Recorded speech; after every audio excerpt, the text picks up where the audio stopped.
ওই দেখ না, ওই দেখ দাদু, দাদু লাল হলে খেয়েছে। তুলে নি ছবিটা।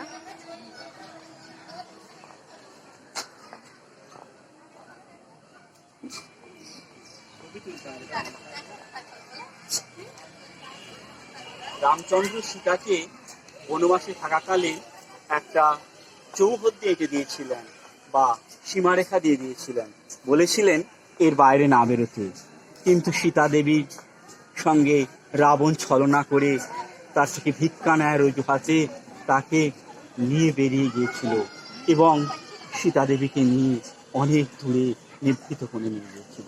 সেই পথে এই যে বুবু, এই যে জটায়ু পাখি সে বাধা দিয়েছিল, সেটা এটা হলো জটায়ু পাখি, এটা হলো রাবণ, এটা হলো সীতা, সেই চিহ্ন, সেই প্রতিষ্ঠিত। এটা একটা আমাদের পৌরাণিক রামায়ণের কাহিনী।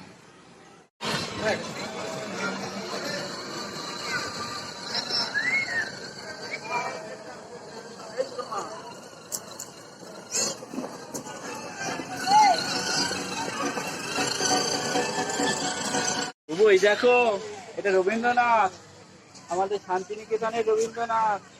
তোমায় নিয়ে যাবো শান্তিনিকেতনে, দেখে নাও এটা রবীন্দ্রনাথ, ওটা স্বামী বিবেকানন্দ, আমাদের রামকৃষ্ণদেবের পরম ভক্ত। ইনি গীতাঞ্জলির জন্য নোবেল পেয়েছিলেন বাংলায়।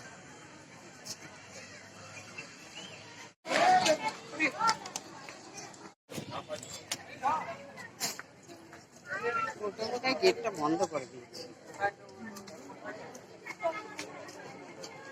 যাচ্ছি বন্ধ।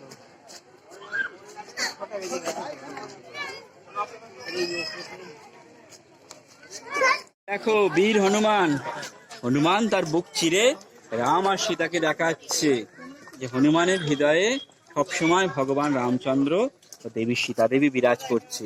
হনুমান বুক চিরে দেখাচ্ছে রামচন্দ্র এবং সীতা দেবী। ঠিক আছে, বুঝলে?